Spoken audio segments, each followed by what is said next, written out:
I built this house for us. Your betrayal tore it apart. The wine glasses in the sink told me everything I needed to know about my marriage being over. 2 glasses, lipstick on one rim. Not Tessa's shade. She wore cherry red, not this burgundy crap. The other glass had fingerprints, too big for her delicate hands. I stood there in my kitchen at 1:54 a.m., still wearing my work boots from the flight that never happened, staring at evidence of my wife screwing another man in our house. The storm that grounded my plane to Denver had seemed like bad luck 12 hours ago. Now it felt like divine intervention. I'd been married to Tessa for 8 years, built her the dream house she wanted on Maple Street, 3 blocks from Lake Huron. Painted every room the color she picked, installed granite countertops because she said they were sophisticated. I even put in heated bathroom floors because my wife had cold feet about everything except, apparently, adultery. The shower upstairs was still damp, towels on the floor. Not our usual towels. These were the expensive Egyptian cotton ones Tessa kept for guests. I guess her boyfriend qualified. I found his cologne bottle on my nightstand. Armani Code. $50 a bottle. Which meant this wasn't some random pickup. This was planned, organized, a relationship. My phone buzzed. Text from Tessa. Hope your flight went smooth, honey. Miss you already. Wine and bath, then early bed for me. Love you. I screenshotted it, added it to a new folder in my photos labeled Evidence, because that's what construction project managers do. We document everything. 3 more texts followed. Did you make it to the hotel safe? Ethan?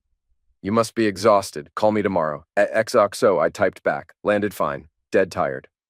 Talk tomorrow. Then I grabbed a beer and sat in my basement workshop, thinking about the last 6 months, the sudden girls' nights, and the new gym membership. The way she'd started showering immediately after coming home from showings.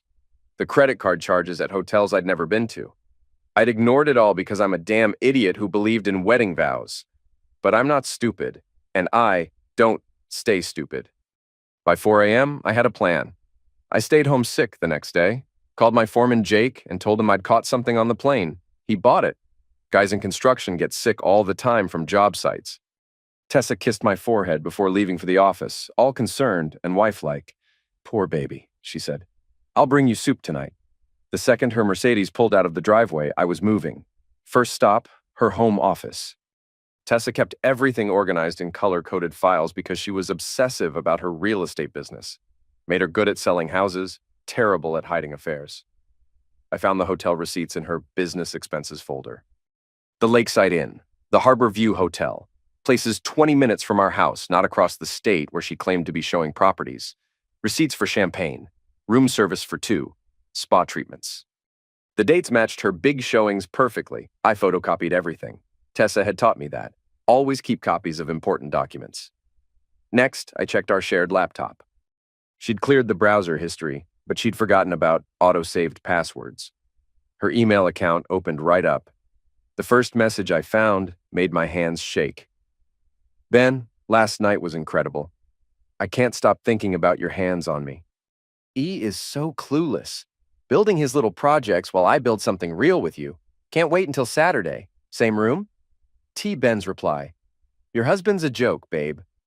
All those muscles from construction work and he can't even keep his woman satisfied. Saturday can't come fast enough, literally. I read 37 emails like that, each one filthier than the last. Each one describing in detail how boring I was, how predictable, how adequate in bed, how Ben was everything I wasn't, spontaneous, dangerous, exciting. The last email was from 3 days ago. T. He's leaving for Denver tomorrow. Want to christen the master bedroom properly this time? I'll bring the good wine. B. I printed every single message. Then I went upstairs and found Tessa's secret phone hidden in her jewelry box. Not very secret when you know where a woman hides things she doesn't want you to find. The phone was filled with photos and videos I won't describe here, but let's just say Ben was very proud of himself, and Tessa was very accommodating. I uploaded everything to a cloud drive, made backup copies, saved it all on 3 different devices. By the time Tessa came home with chicken soup from the deli, I was back in bed looking appropriately sick. How are you feeling, honey? She asked, feeling my forehead. Better now that you're here, I said. How were the showings today? She didn't even blink. Tough clients. The Williams family's being very picky about their budget. There was no Williams family. I'd checked her appointment book. That night, after she fell asleep, I went back to my workshop and started planning. Real planning. The kind of detailed, systematic approach I used for construction projects. Phase 1, intelligence gathering. Phase 2, preparation and positioning. Phase 3, execution. Phase 4, completion and cleanup. I opened a new notebook and started writing. Ben Mathers worked at PowerFlex Gym on Industrial Boulevard. I knew this because Tessa had mentioned her trainer a few times. Always in passing, always casual. She'd even suggested I meet him once. "He's really helping me get in shape," she'd said. "Maybe he could help you too, baby." I'd laughed and patted my stomach. I get enough workout swinging hammers all day. Now I knew what kind of workout she'd been getting. I drove to PowerFlex at lunch the next day. Told Jake I needed to pick up materials, which wasn't a lie. I needed materials for what I was building, just not the kind he'd expect. Ben was easy to spot. 6'2", bleach blonde hair, tank top showing off biceps he'd probably named. He was training some housewife on the leg press, standing way too close, hands on her thighs, correcting her form. I watched him for 20 minutes. Watched him flirt with every woman in the place. Watched him check his phone constantly, probably texting my wife between sets. He was exactly what I'd expected. A predator who specialized in bored married women with disposable income. I walked up to the front desk and signed up for a membership. "Great choice, sir," the college kid behind the counter said. "Will you be needing personal training services?" "Maybe," I said, watching Ben in the mirror. "That blonde guy looks like he knows what he's doing." "Oh, that's Ben. He's really popular with the ladies." The kid grinned. "But he's booked solid for the next month. His clients love him. I bet they did." That evening, Tessa was unusually affectionate, cuddly, guilty, more like. "I was thinking," she said, curled up next to me on the couch, "maybe we should take a vacation soon, get away from everything." "Sounds nice. Where did you have in mind?" "I don't know, somewhere tropical? We could just lay on the beach, drink umbrella drinks, reconnect." "Reconnect? That was rich." "I'd love that," I said, stroking her hair. "We haven't had time alone in months." She snuggled closer.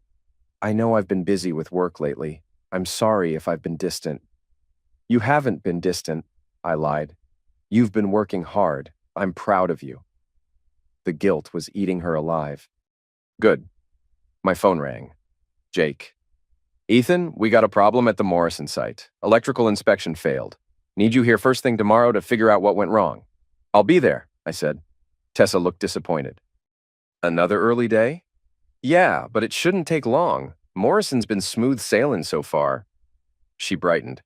"Well, if you get done early, maybe we could do lunch." "That new place by the marina?" "I'd like that," I said, knowing I'd be too busy following her to lunch with her boyfriend to eat with my wife. After she went to bed, I sat in my workshop and studied the photos I'd printed from her phone. Ben lived in the Riverside apartments, drove a silver Ford Mustang, and apparently spent most of his free time at sports bars hitting on women.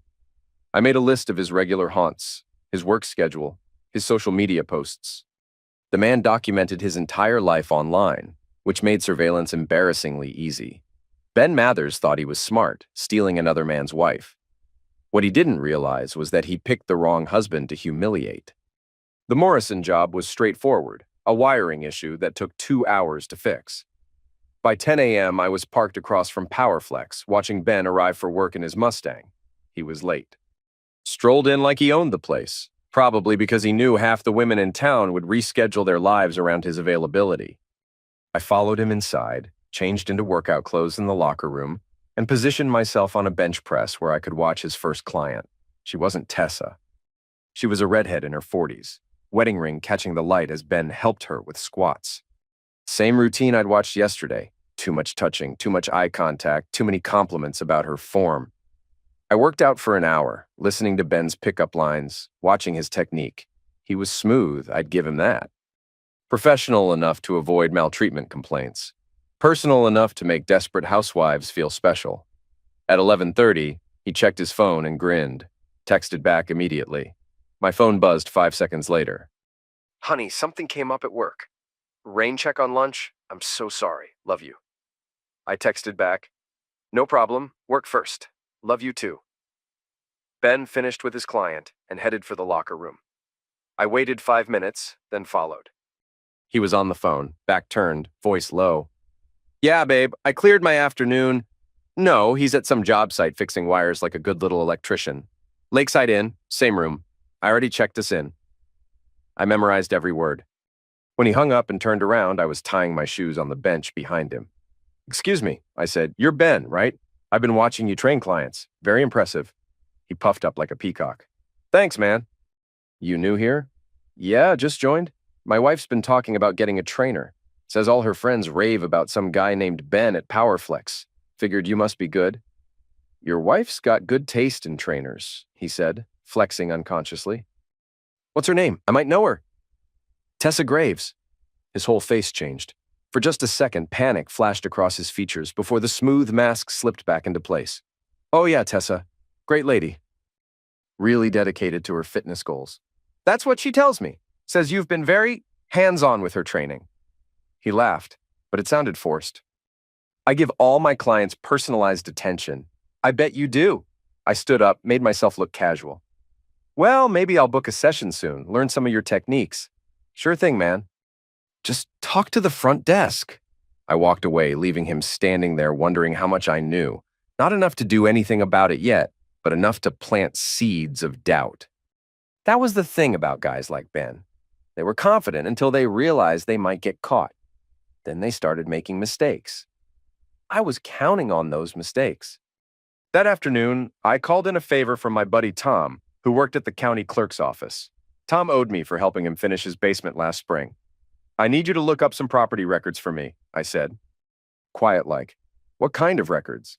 Ben Mathers, Riverside Apartments. I want to know what he owns, what he owes, who he owes it to. This about a job? Personal project. Tom understood. In construction, we all did favors without asking too many questions. An hour later, he called back. Your boy's in deep, Ethan. 3 credit cards maxed out, behind on his car payment, owes his landlord 2 months' rent. Also got a DUI last year that cost him a chunk of change. What about employment history? Bounced around a lot. Got fired from 2 different gyms in the past 3 years.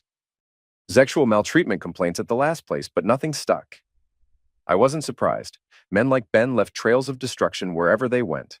That evening, Tessa came home glowing. Literally glowing with that post-sex flush women get when they've been thoroughly satisfied. How was your day, honey? She asked, kissing my cheek. Productive. Fixed the Morrison problem. Got caught up on paperwork. How about you? Busy day showing houses? Super busy. Had to drive all over the county with this demanding client. I'm exhausted. She certainly looked like she'd had a workout. Maybe you should take a bath, I suggested. Relax those sore muscles. That sounds perfect. You're so thoughtful. While she soaked upstairs, I checked her phone. New messages from Ben. You're incredible. Still thinking about this afternoon. Same here. E suspects nothing. He's clueless. Asked about taking a vacation together. How sad is that? Very sad. Poor bastard has no idea his wife prefers real men. I screenshotted everything and added it to my growing collection. The next morning, I drove to the Lakeside Inn and had a friendly chat with the desk clerk, a kid named Danny who looked like he could use some extra cash. I'm trying to surprise my wife, I told him, sliding a $100 bill across the counter. She's been meeting a client here for real estate business. I want to send her flowers to the room, but I need to know when she'll be there next. Danny looked around nervously. I'm not supposed to give out guest information. I added another 50. It's for a good cause. Anniversary surprise. Money talks, especially to college kids making minimum wage. Room 247, he whispered. She's got it booked for Friday afternoons through the end of the month. Always pays cash, always with the same guy. Thanks, Danny. You're helping me make my wife very happy. I wasn't lying. I was going to make her ecstatic right up until the moment I destroyed her life. Friday morning, I told Jake I had a dentist appointment. Instead, I drove to the Lakeside Inn and waited in the parking lot. Tessa arrived first at 1:15 p.m. She'd left work early, telling me she had a big showing that afternoon. She parked away from the main entrance and hurried inside, head down, sunglasses on. Ben showed up 10 minutes later in his silver Mustang, music thumping, probably thinking he was hot crap meeting another man's wife for afternoon zex. I waited an hour, then walked into the lobby like I owned the place. Took the stairs to the second floor, found room 247, and pressed my ear to the door. I could hear them clearly, laughing. Tessa's voice, higher pitched than usual, fake breathless the way she used to sound when we first started dating. "He actually thinks I'm working late tonight," she was saying. "What's he gonna do, follow you?" Ben laughed. "Well, guy probably doesn't have the balls. He's so predictable. Home by 6, dinner by 7, asleep by 10. It's like being married to a robot. A broke robot. You said he's still paying off the house? 23 more years on the mortgage. Meanwhile, you're young, successful, free. It's not even a contest." I recorded every word on my phone. 20 minutes later, I heard movement inside. Time to go. I was back in my truck when they came out, Ben first, then Tessa 5 minutes later. They didn't even try to hide it. Kissed goodbye right there in the parking lot like a couple of teenagers. That night, Tessa was distant again, distracted. She picked at her dinner and went to bed early with a headache. I stayed up late in my workshop, planning the next phase. See, guys like Ben think they're untouchable because they prey on women who can't fight back. Women who have too much to lose if their affairs come to light. They never expect the husband to fight back intelligently. But I wasn't just some betrayed husband stumbling around in the dark. I was a project manager. I knew how to plan, how to execute, how to see problems before they became disasters. And Ben Mathers was about to become my most successful project ever. I spent the weekend researching Ben's background more thoroughly. Social media made it pathetically easy. The man posted his entire life online. Instagram showed him at various bars around town, always with different women, always looking like he was hunting. Facebook revealed his interests: expensive cars he couldn't afford, designer clothes, exotic vacations financed by credit cards, and probably his married clients.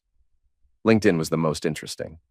He'd been fired from 3 gyms in 5 years, each time leaving under mysterious circumstances before popping up somewhere else.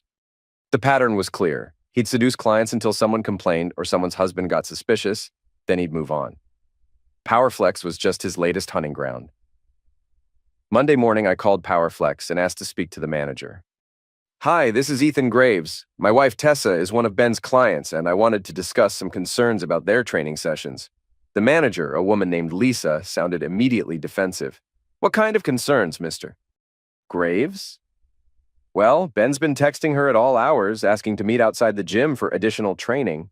He's also been quite physical during their sessions, touching her inappropriately, making suggestive comments. My wife's uncomfortable, but doesn't want to hurt his feelings." "I see. Has she spoken to Ben about maintaining professional boundaries?" "She's tried, but he keeps pushing." "Look, I don't want to cause trouble, but if this continues, I'll need to take it up with corporate or possibly the police." There was a long pause. "Let me have a conversation with Ben today. I'm sure we can resolve this professionally." "I appreciate that. My wife really likes working out at PowerFlex, but she needs to feel safe." I hung up knowing that Lisa was now watching Ben like a hawk. One more complaint, from anyone, and he'd be gone. That afternoon, I positioned myself at the gym again and watched Ben train his 3 p.m. client, a brunette in her 30s. Sure enough, Lisa was hovering nearby, taking notes. Ben noticed. His usual touchy-feely routine was notably subdued. He kept glancing at Lisa nervously, clearly wondering who had complained. When he finished the session, Lisa called him into her office. They talked for 15 minutes. When Ben came out, he looked shaken. He immediately texted someone, probably Tessa, warning her that there might be heat. My phone buzzed a few minutes later. "Hey, honey, I'm thinking of switching gyms. The trainer I've been working with is getting a little too personal. Makes me uncomfortable." I texted back, "Good instinct. Trust your gut. Want me to check out some other places for you?" "That's sweet, but I can handle it. Maybe I'll just work out at home for a while." Perfect. Now Ben was losing his cover story and his hunting ground simultaneously. That evening, Tessa was quiet during dinner. Distracted, worried. "Everything okay?" I asked. "Just work stuff. Some complications with a client. Want to talk about it?" "No, it's fine. I'll handle it." She went to bed early again, but I heard her on the phone in our bedroom, voice low and urgent. I couldn't make out words, but the tone was clear: damage control. The next morning, I called in sick again and drove straight to Ben's apartment complex. Riverside Apartments was a rundown complex near the industrial district, the kind of place people lived when they were between better options. I found his Mustang in the parking lot and waited. At 9:30 a.m., Ben came out looking like hell, unshaven, wearing yesterday's clothes, moving like he had a massive hangover. He fumbled with his keys, dropped his phone, cursed loudly enough for the neighbors to hear. Perfect. Stressed people made mistakes. I followed him to a Starbucks, where he ordered a large coffee and sat in the corner booth, head in his hands. His phone was face up on the table, buzzing constantly. I walked over and sat down across from him. Mind if I join you? All the other tables are taken. He looked up, recognition dawning slowly. You're Tessa's husband. Ethan, I said, extending my hand. We met at the gym. He shook it reluctantly. Right. Ben. You look rough, man. Late night? Something like that. He sipped his coffee, eyes darting around like he expected trouble to walk through the door. I wanted to thank you, I said. Thank me? For training my wife. She's been so much happier lately, more energetic. Glowing, you might say. His face went pale. Just doing my job. She talks about you all the time. Says you really know how to push her limits. Ben's hand trembled slightly as he reached for his coffee. I try to give all my clients a good workout. I'm sure you do. I leaned forward. Must be tough, though, losing your job at the gym. What? Lisa fired you this morning, didn't she? Sexual maltreatment complaint? Third one in 5 years, from what I hear. Ben's eyes widened. How did you... Small town, Ben. Word travels fast. I smiled pleasantly. Especially when someone's been making the rounds with married women. He started to stand up. I don't have to listen to this. Sit down. Something in my voice made him obey. Here's what's going to happen, I continued. You're going to stop seeing my wife. You're going to delete her number, block her on social media, and if she tries to contact you, you're going to ignore her completely. You're crazy. Am I? Let's see. I pulled out my phone and showed him a photo from their hotel room. That's you and Tessa in room 247 at the Lakeside Inn last Friday. I have about 40 more just like it. Ben's face went white.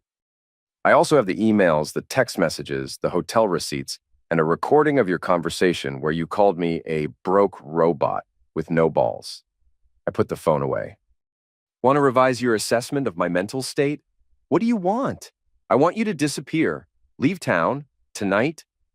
I can't just leave. I have a lease. Bills. You're behind on your rent anyway, and your car's about to be repossessed. Consider this a fresh start. Ben looked around desperately like he was planning to run. And if I don't, then these photos go to everyone you know. Your family, your friends, your future employers. I'll post them on every social media platform, every job board, every dating app in the state. By the time I'm done, you'll be unemployable and undateable. I leaned back. Or I could just send them to your parole officer. My what? DUI conviction last year came with probation, didn't it? Pretty sure violating the morality clause by seducing married women would be grounds for a violation. I smiled. 6 months in county lockup should give you time to think about your life choices. Ben was sweating now. You're bluffing. I pulled out another phone, Ben's phone, which I'd lifted from his table while he was staring at my photos. Your passcode is 1234. Really, Ben? That's embarrassingly lazy. I scrolled through his messages. Look at this. Texts from 12 different married women. Photos that would make a porn star blush. And what's this? Messages from someone called Desperate Diane asking you to leave her husband alone? I looked up. How many homes have you destroyed, Ben? He grabbed for the phone. I pulled it back. Answer the question. I don't know. It's not like I keep count. Well, I do, and you just ran out of numbers. I stood up. You have until midnight to be out of town. After that, I start making calls. You can't do this. I can, and I am. The only question is whether you're smart enough to take the easy way out. I dropped his phone on the table. Midnight, Ben. Don't test me. I walked away, leaving him sitting there with his head in his hands and his world falling apart. Just like he'd done to God knows how many husbands before me. Ben was gone by 10 p.m. I know because I was watching his apartment from my truck. He loaded everything he owned into his Mustang, 2 suitcases and a gym bag, and drove off toward the interstate without looking back. Tessa didn't know yet. She'd texted him 6 times that afternoon, each message more frantic than the last. Ben? Lisa said you quit. What happened? Please call me. I'm worried. Ben, answer your phone. I need to know you're okay. Did someone complain about us? We can fix this. I'm coming to your apartment. Your landlord says you moved out? Where are you? I'd read them all on his phone before giving it back to him. Watching my wife panic over losing her boy toy was almost as satisfying as watching him pack his pathetic life into a 10-year-old Mustang. When Tessa came home that night, she was a wreck. Red eyes, makeup smeared, hands shaking. Rough day? I asked. The worst. I lost a huge client. Deal fell through at the last minute. I'm sorry, honey. What happened? She collapsed on the couch next to me. He just disappeared. One day we're negotiating terms, the next day he's gone. No explanation, no forwarding address, nothing. That's terrible. Is there anything I can do? Tessa looked at me with such genuine pain that I almost felt sorry for her. Almost. Just hold me, she said. So I held my wife while she grieved for the man who'd been screwing her in hotel rooms and calling her husband a pathetic loser. I stroked her hair and made comforting noises while she cried for her lost love affair. It should have been the end of it. Ben was gone, Tessa was devastated, and I could have confronted her about the affair and maybe salvaged something from our marriage. But I wasn't interested in salvaging anything anymore. See, during those weeks of surveillance and planning, I discovered something about myself. I liked the hunt. I liked the strategy, the patience, the careful execution of a plan. I liked watching people who thought they were smarter than me realize how wrong they were. Most of all, I liked winning, and I wasn't done winning yet. The next phase began a week later. Tessa had been moping around the house like a teenager who'd lost her phone. She tried to hide it, but grief has a smell, and our house reeked of it. She barely ate, barely slept, barely spoke except to answer direct questions. I played the concerned husband perfectly. Maybe you should see someone, I suggested over breakfast. A counselor or therapist? You've been under a lot of stress lately. I'm fine, she said, stirring sugar into coffee she wouldn't drink. You're not fine. You're depressed. There's no shame in getting help. I said I'm fine, Ethan. But she wasn't fine, and we both knew it.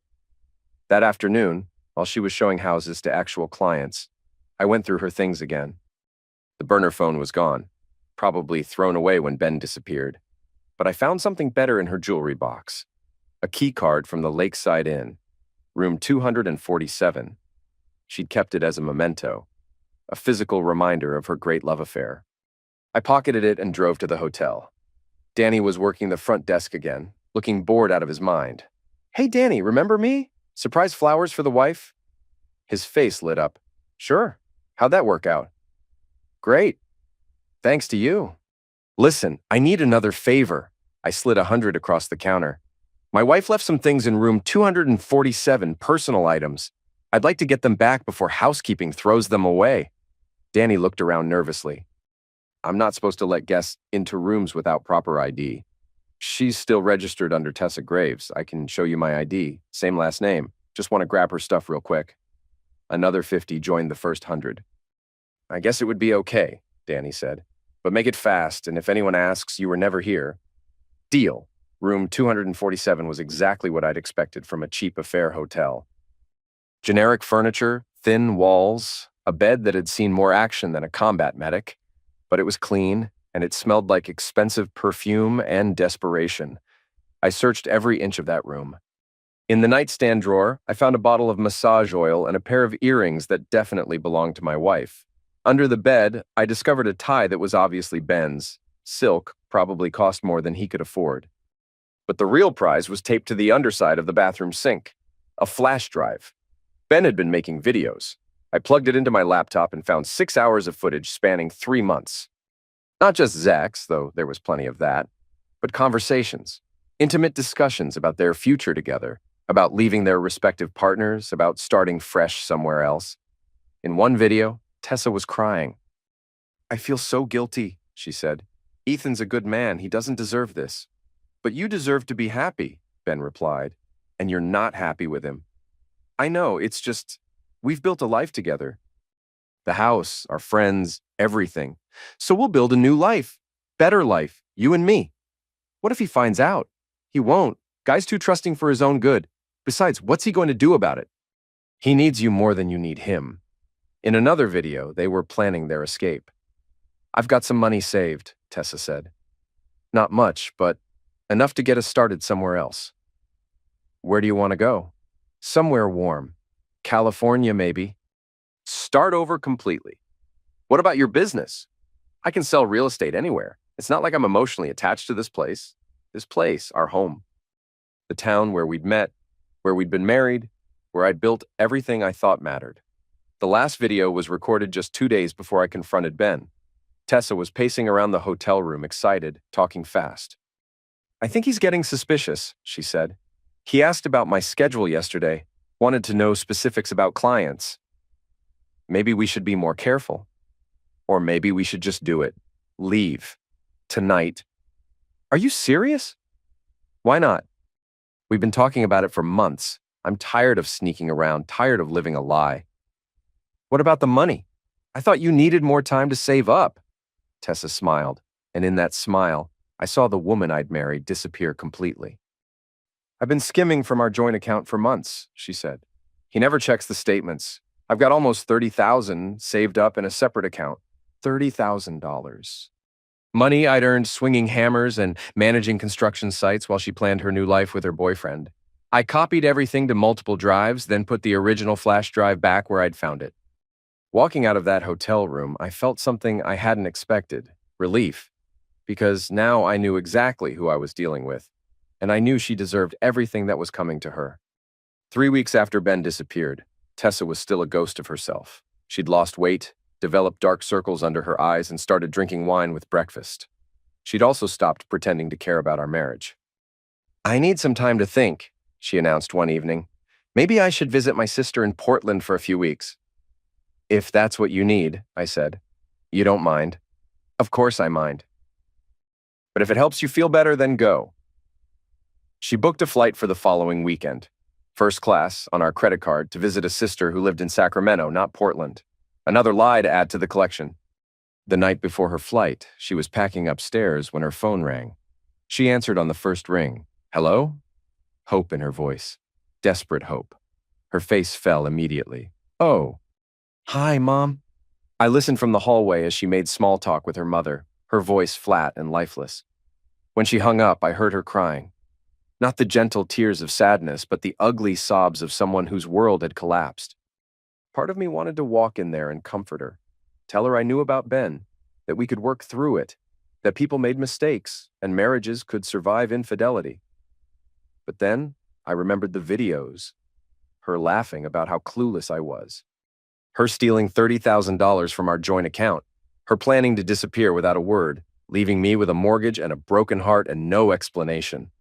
So I walked downstairs and poured myself a beer instead.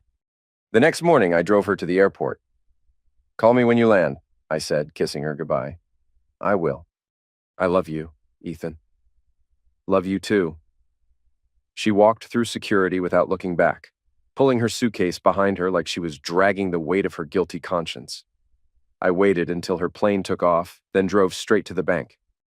I need to see the manager, I told the teller. It's about unauthorized withdrawals from my joint checking account. The manager, a woman named Patricia who'd handled our mortgage, looked genuinely concerned when I explained the situation. Your wife has been systematically transferring money to an external account without your knowledge, she asked. That's right. Small amounts at first, then larger chunks. Almost $30,000 over the past 6 months. Patricia pulled up our account records on her computer. I can see the transfers here. All legitimate from a banking standpoint. She's an authorized user on the account. But if you're saying these were made without your consent, they were. I never authorized any transfers, and I was never informed about them. That's technically financial fraud, even between spouses. Do you want to file a formal complaint? Not yet. I want to give her a chance to explain when she gets back from Portland. Of course. But in the meantime, I'd recommend converting this to a single user account to prevent any additional unauthorized activity. Within an hour, Tessa's access to our joint account was frozen. The separate account she'd been funneling money into, which she'd stupidly opened at the same bank, was also flagged for suspicious activity. That afternoon, her Portland flight landed in Sacramento, exactly as I'd expected. I knew because I'd put a GPS tracker on her phone the week before, hidden inside the case where she kept her earbuds. She was staying at the Marriott downtown, room 412, registered under her maiden name. I called the hotel and asked to be connected to Sarah Mitchell's room. There's no Sarah Mitchell registered here, the desk clerk said. Sorry, try Tessa Mitchell. She might be using her middle name. One moment. Yes, connecting you now. The phone rang 4 times before she answered. Hello? Hi, honey. Just wanted to make sure you arrived safely. Long pause. Oh, hi, Ethan. Yes, I'm here. Just got to Sarah's place. Good. How's she doing? She's fine. Same old Sarah. Tell her I said hi. Are you feeling better already? A little. The change of scenery helps. I'm glad. Take all the time you need. I'll be here when you're ready to come home. Thank you. You're being very understanding about all this. That's what marriage is about, right? Supporting each other through difficult times. After I hung up, I poured another beer and started planning phase 3. Tessa stayed in Sacramento for 10 days. Every morning, she called to check in, her voice getting a little stronger each day as she convinced herself she was healing from her mysterious loss. What she didn't know was that I was using those 10 days to demolish her life systematically.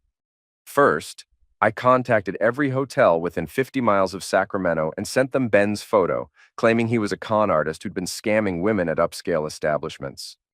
3 hotels confirmed he'd been there recently, always with different women, always paying cash for expensive rooms. Ben hadn't just disappeared, he'd relocated, and he was already back to his old tricks. I called each of the hotels and left detailed messages for him, all variations on the same theme. Your past caught up with you. Time to move again. Next, I visited Tessa's real estate office. Her broker, a sharp woman named Carol who'd always liked me, was sympathetic when I explained my concerns. Tessa's been distracted lately, I said. Missing appointments, forgetting to return client calls. I'm worried about her mental health, but I'm also concerned about her professional reputation. Has she been having personal problems? Carol asked. She won't talk about it, but something's been eating at her for weeks. She's seeing a therapist in Portland, trying to work through whatever it is. I've noticed some issues with her recent work. Nothing major, but clients have complained about her being unavailable or unprepared. I was hoping you might cut her some slack while she gets help. Maybe reduce her caseload temporarily? Of course, mental health is important. We'll cover her clients until she's feeling better. What Carol didn't realize was that by covering her clients, she was essentially giving them to other agents. Tessa's income would dry up within a month. Then I called our insurance company. I need to report a potential fraud situation, I told the claims investigator. My wife has been making unauthorized financial transactions, and I'm concerned she might also be misusing our insurance policies. What kind of misuse?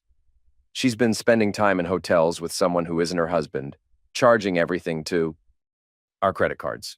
If something happened, an accident, a liability claim, I want to make sure our coverage is protected. The investigator assured me they'd investigate any suspicious claims thoroughly. Finally, I visited our attorney. Dave Patterson had handled our real estate closings and wills.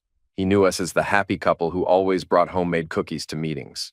I need advice about protecting my assets, I told him. I think my wife might be planning to leave me. Dave looked genuinely shocked. Ethan, I had no idea you and Tessa were having problems. Neither did I until recently. She's been secretive about money, disappearing for hours at a time, lying about where she's been. Classic signs of an affair. Do you have proof? I showed him some of the hotel receipts and bank statements. Nothing explicitly incriminating, but enough to establish a pattern. I want to file for legal separation, I said. Protect the house, the business assets, everything we've built together. Are you sure you want to take that step? Sometimes marriage counseling can... Dave, she stole $30,000 from our joint account. I found the records yesterday. His demeanor changed immediately. In that case, we need to move quickly. Financial fraud changes everything. Within 3 hours, I had legal papers drawn up freezing all our joint assets pending a financial audit. The house, the cars, the business accounts, everything would be locked down the moment Tessa returned from her fake healing journey. That night, she called from her hotel room, sounding almost cheerful for the first time in weeks. I think I'm ready to come home, she said. This time away has really helped me get my head straight. I'm glad. I've missed you. I've missed you too. And Ethan, I want to work on us, really work on us. I think we can be happy again. I'd like that, I said. When's your flight? Tomorrow afternoon. I should be home by dinner. I'll pick you up at the airport. That's sweet, but I can take a cab. You've been working so hard while I've been away. I insist. It's the least I can do for my wife. After we hung up, I sat in my workshop and looked at the evidence I'd compiled over the past month. Photos, videos, bank records, hotel receipts, text messages, everything needed to prove adultery, financial fraud, and abandonment. Tomorrow, Tessa would come home expecting to rebuild our marriage. Instead, she'd find out that our marriage was already over and she'd lost everything. I was waiting at the airport when Tessa's flight landed, holding a small bouquet of flowers and wearing my best fake smile. She looked better than she had in weeks, rested, hopeful. She practically bounced through the arrival gate, pulling her suitcase behind her like a woman with a new lease on life. "Hi, baby," she said, throwing her arms around me. "I missed you so much. Missed you too. How was the flight?" "Long but good. I did a lot of thinking. I hope it was productive thinking. Very productive. I know what I want now, what's really important."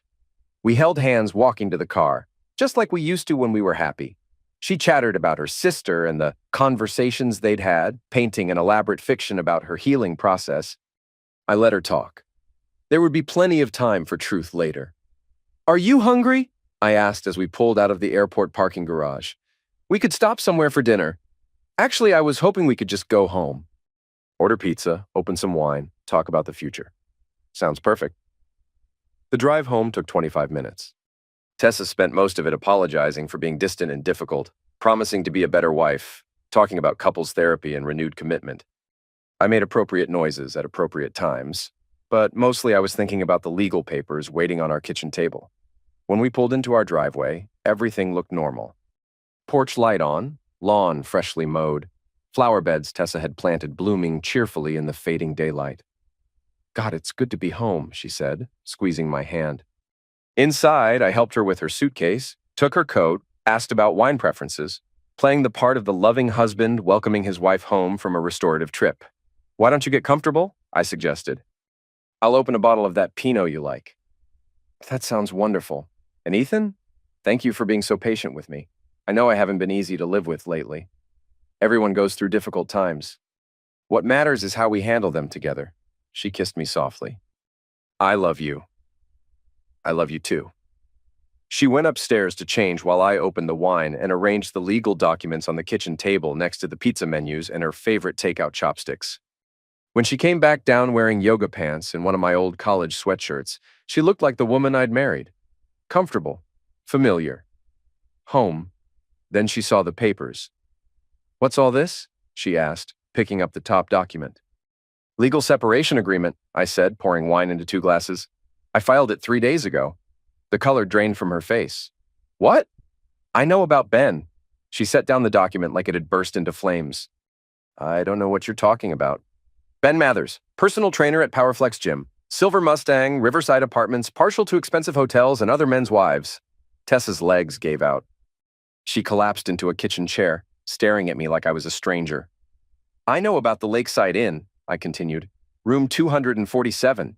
I know about the $30,000 you stole from our joint account. I know about the videos he made, the escape plan you two were cooking up, the sister in Portland who actually lives in Sacramento. Ethan, I know you've been screwing him for 6 months while lying to my face every single day." She started crying. Not the guilty tears I'd expected, but angry tears, frustrated tears. "How long have you known?" she asked. "Since your boy toy disappeared 3 weeks ago. You made him leave." I encouraged him to relocate. Permanently. Tessa wiped her eyes, and when she looked up, the woman I'd married was completely gone.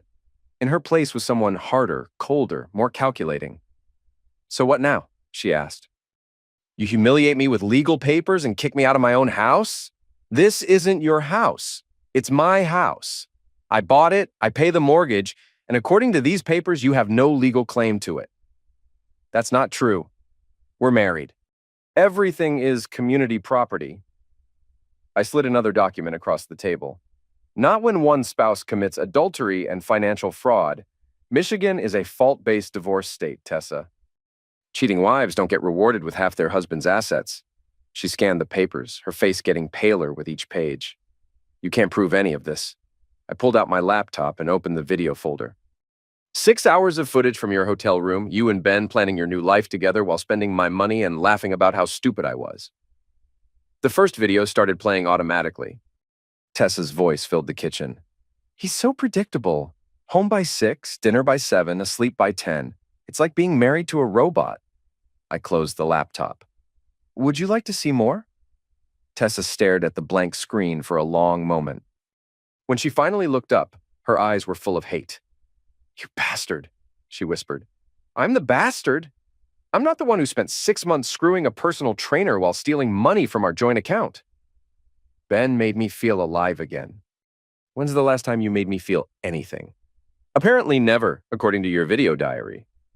She stood up, pacing around the kitchen like a caged animal. So what do you want? An apology? You want me to beg? I want you out of my house. Just like that? 8 years of marriage, and you throw it all away over a mistake? A mistake? Tessa, you were planning to disappear with him. You called it starting fresh. That's not a mistake.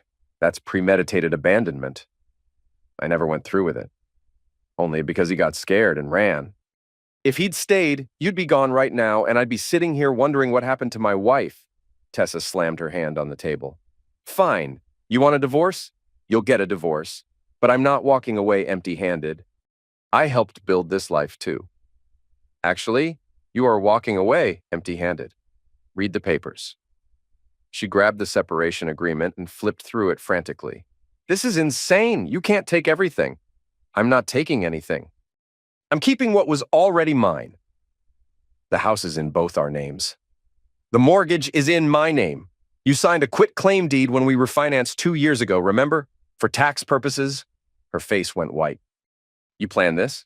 I planned for a lot of things, including the possibility that my wife might try to screw me over. Tessa's hands were shaking now. What about my car? Leased in my name. My credit cards? Joint accounts, which are now frozen pending the fraud investigation. Fraud investigation? $30,000 in unauthorized transfers, Tessa. The bank takes that seriously. She sat down heavily. You've thought of everything. I'm very thorough when I put my mind to something. So what am I supposed to do? Where am I supposed to go? That's not my problem anymore. You made your choice when you decided to cheat on me and steal my money. Tessa was quiet for a long time, staring at the legal papers like they might spontaneously combust. Finally, she looked up. I need time to process this. Find a lawyer, figure out my options. You have until Sunday to get your personal belongings and find somewhere else to live. Sunday? That's 3 days. Should be plenty of time. You managed to plan a whole new life in 6 months. 3 days to pack a suitcase. Should be easy. She stood up, her face twisted with rage. You think you're so smart, don't you? So clever. But you know what, Ethan? You're still the same boring, predictable man you always were. Ben was right about you.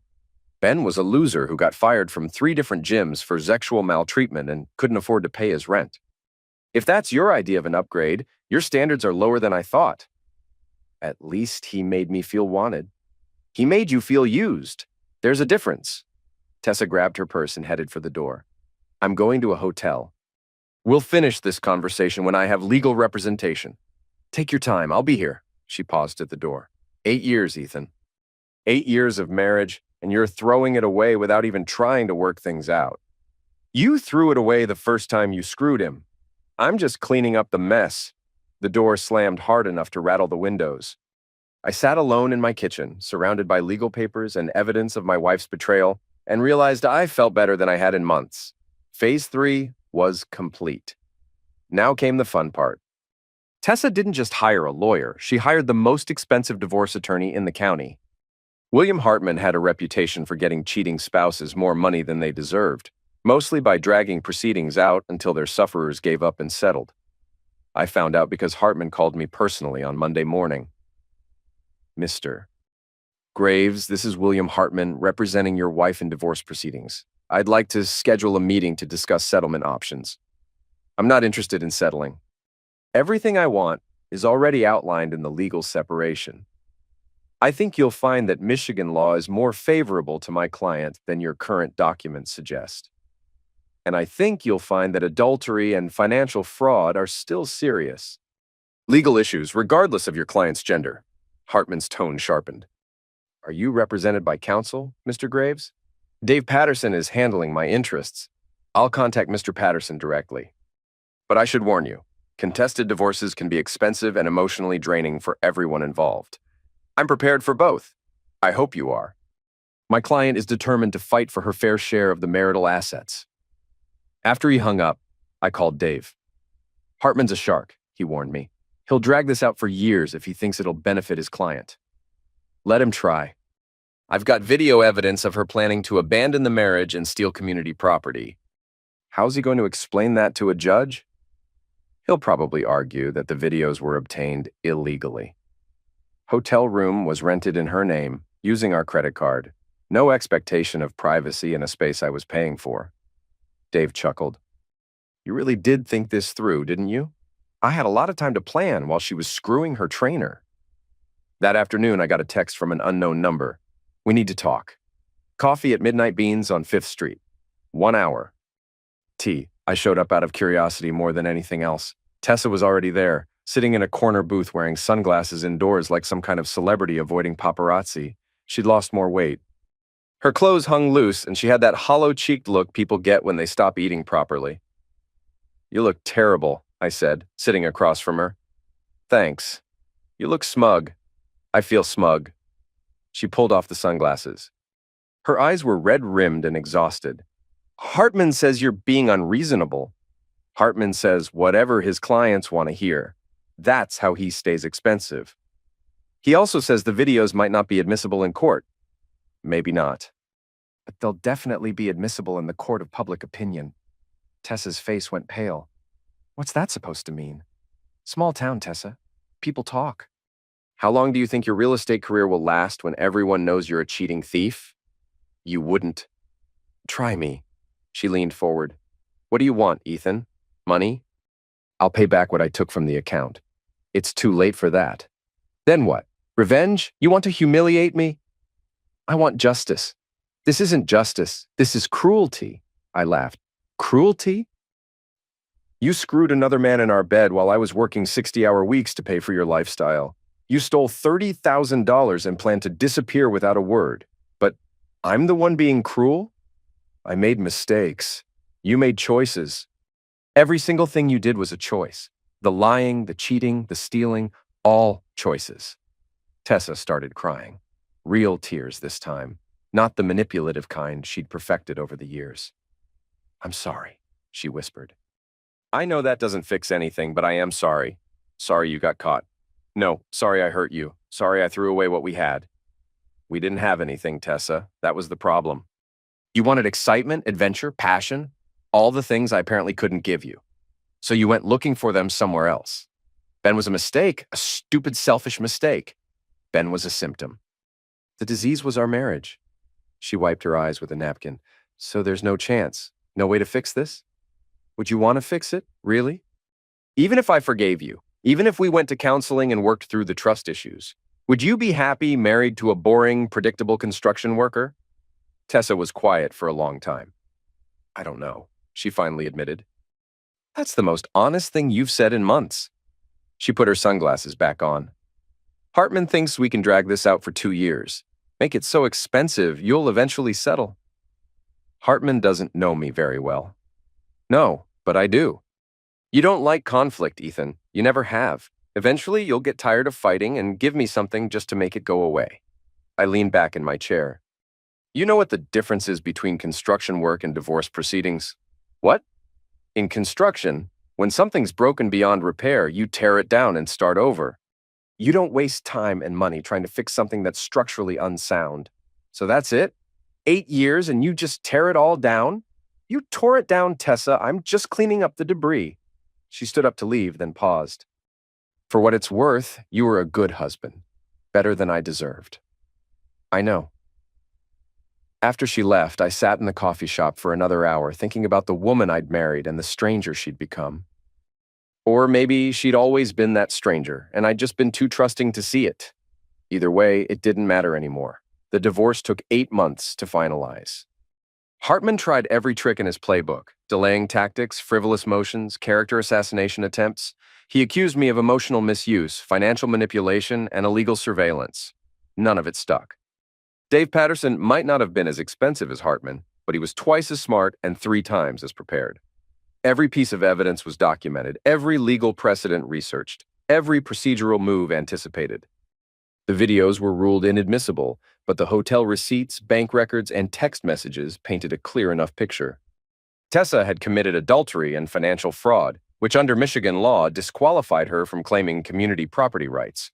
She ended up with her clothes, her jewelry, and a 10-year-old Honda Civic that had been paid off years earlier. Everything else, the house, the savings accounts, the retirement funds, stayed with me. Hartman's final bill was $67,000, money Tessa didn't have, which meant she'd be paying it off for years, assuming she could find work. That was the other problem. Word had gotten around, as word always does in small towns. Tessa's affair wasn't exactly a secret anymore, and her theft from our joint account had become common knowledge after the bank filed their fraud report. Carol at the real estate office had let her go quietly, citing performance issues rather than moral concerns, but everyone knew the real reason. Tessa's last day in our house was a Saturday in November. I helped her load her remaining possessions into a U-Haul trailer, mostly out of curiosity about where she was planning to go. Headed back to Sacramento? I asked, carrying a box of books to the truck. Detroit, she said.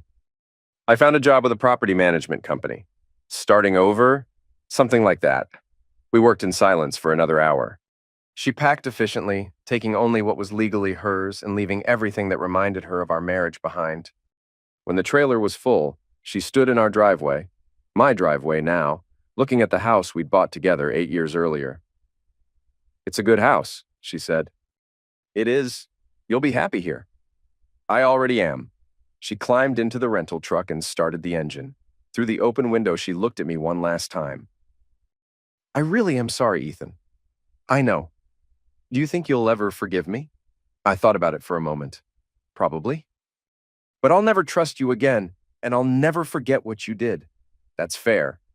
She drove away without looking back, pulling her life behind her in a rented trailer, heading for a city where nobody knew her name or her story.